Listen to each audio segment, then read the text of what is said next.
નમસ્કાર. દિવસભરના તાજા સમાચારોમાં તમારું સ્વાગત છે. તમારી સાથે હું છું પિનલગીરી ગોસ્વામી. સમાચારો વિસ્તારથી જાણીએ એ પહેલા મહત્વના સમાચારો ઉપર એક નજર. મિત્રો, આજની વિડીયોમાં સૌપ્રથમ વાત કરીશું ઠંડીની મોટી આગાહી. ગુજરાતમાં અત્યારે ઠંડીનું જોર વધી રહ્યું છે. સાથે સાથે પવન સાથે ઠંડીનો અહેસાસ વધુ થઈ રહ્યો છે. દિવસ દરમિયાન પણ ગરમીમાં ઘણી બધી રાહત પણ મળી રહી છે. બીજી તરફ મિત્રો, ઉત્તર ભારતના ઉત્તરી પટ્ટામાં બરફવર્ષા થવા અને વેસ્ટર્ન ડિસ્ટર્બન્સ આવવાને કારણે બર્ફીલા પવનોની અસર રાજસ્થાન અને ગુજરાત સુધી જોવા મળી છે. ગુજરાતમાં તારીખ 21 ડિસેમ્બર સુધીમાં કોઈ વિસ્તારમાં આંશિક વાદળોનો રાઉન્ડ જોવા મળે. બીજી તરફ દક્ષિણ ભારતમાં પણ બંગાળની ખાડી અને અરબી સમુદ્રમાં બનનારી સિસ્ટમના કારણે તારીખ 27થી લઈને 31 ઓક્ટોબર સુધીમાં 1 ઇંચથી લઈને 2 ઇંચથી વધુ વરસાદ થઈ શકે છે. એટલે કે દક્ષિણ ભારત અને પૂર્વ ભારતના અનેક વિસ્તારમાં 27થી લઈને 31 ડિસેમ્બર સુધીમાં વરસાદની શક્યતા રહેલી છે. મિત્રો, અન્ય મહત્વના સમાચારની વાત કરીએ તો સીએમ ભૂપેન્દ્રભાઈ પટેલ સફેદ રણની મુલાકાતે.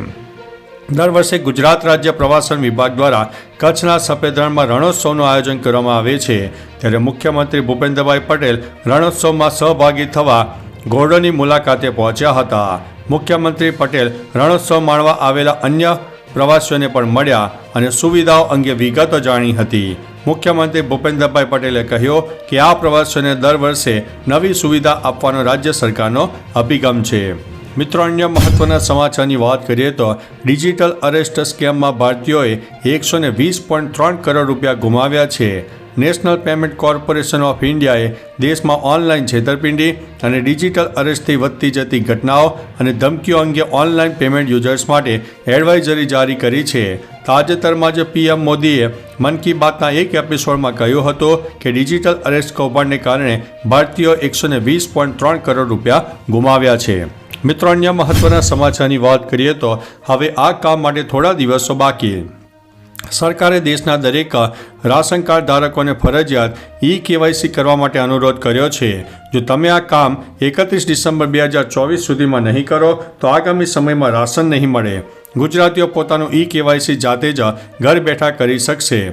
વિડીયોની મદદથી તમે તમારું અને પરિવારનું KYC ઘરે બેઠા જાતે કરી શકશો. વિડીયો અનુસાર સ્ટેપ અનુસરો અને જાતે જ ઘરે બેઠા તમારા પરિવારનું KYC કરો. માહિતી ઉપયોગી છે અને શેર કરવાનું ભૂલતા નહીં. મિત્રો, અન્ય મહત્વના સમાચારની વાત કરીએ તો કચ્છ અને સૌરાષ્ટ્રમાં શીતલહેરની ચેતવણી. રાજ્યમાં શિયાળાની ઋતુ શરૂ થઈને 1 મહિનો પૂર્ણ થઈ ગયો છે. ઉપરાંત શિયાળાનો બીજો મહિનો એટલે કે ડિસેમ્બરનું ત્રીજું અઠવાડિયું પણ શરૂ થઈ ગયું છે. ત્યારે રાજ્યમાં ઠંડી યથાવત રહી છે. જ્યારે ઉત્તર ભારતમાં ઠંડીનું પ્રમાણ વધતા ત્યાંના ઠંડા પવન ગુજરાત તરફ આવી રહ્યા છે. તમને જણાવી દઈએ કે IMD દ્વારા સૌરાષ્ટ્ર અને કચ્છ વિસ્તારોમાં 16 ડિસેમ્બર માટે કોલ્ડ વેવ વોર્નિંગ આપવામાં આવી છે. મિત્રો, અન્ય મહત્વના સમાચારની વાત કરીએ તો સાણંદમાંથી ટેન્કર ભરીને દારૂ જપ્ત કરવામાં આવ્યો છે.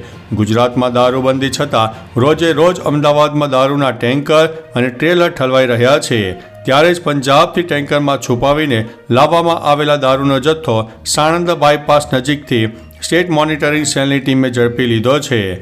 આ દારૂનો જથ્થો ગાંધીધામના બુટલેગરે મંગાવ્યો હોવાનું સામે આવ્યું છે. તપાસમાં ઘણી વિગતો સામે આવે તેવી પણ સંભાવના વ્યક્ત કરવામાં આવી છે. મિત્રો, અન્ય મહત્વના સમાચારની વાત કરીએ તો પુષ્પા 2 1000 કરોડના આંકડાની નજીક. પુષ્પા 2એ 12 દિવસમાં ભારતમાંથી કુલ 929.85 કરોડ રૂપિયાની કમાણી કરી લીધી છે. હવે 70 કરોડ કમાવાની સાથે જ ફિલ્મ 1000 કરોડના આંકડાને સ્પર્શી જશે. તો આ ફિલ્મે વિશ્વભરમાંથી 1409 કરોડ રૂપિયાની કમાણી કરી લીધી છે. પુષ્પા 2એ 12 દિવસમાં જવાન, KGF 2 સહિતની મોટી ફિલ્મોના રેકોર્ડ તોડી નાખ્યા છે. જો કે દંગલ 2070 કરોડ અને બાહુબલી 1788.6 કરોડ હજુ ઘણી દૂર છે. મિત્રો, અન્ય મહત્વના સમાચારની વાત કરીએ તો અમેરિકન સ્કૂલમાં ગોળીબાર, 3 લોકોના થયા છે મોત. અમેરિકાના મેડિસન વિસ્તારમાં એક સ્કૂલમાં ગોળીબારમાં 3 લોકોના મોત થયા છે અને 6 લોકો ઘાયલ થયા છે. એક 17 વર્ષીય વિદ્યાર્થીનીએ અંધાધૂંધ ગોળીબાર કર્યો હતો, જેમાં એક શિક્ષક સહિત 2ના મોત થયા છે. ઘટના બાદ વિદ્યાર્થીએ પણ આગળ જોવું રહ્યું. પોલીસ હવે એ જાણવાનો પ્રયાસ કરી રહી છે કે તેણે ગોળીબાર શા માટે કર્યો. ઘટના સમયે શાળામાં 400 જેટલા બાળકો હાજર હતા. મિત્રો, અન્ય મહત્વના સમાચારની વાત કરીએ તો જમીનોનો કબજો લેવા માટે આવેલા માલિક ઉપર હુમલો.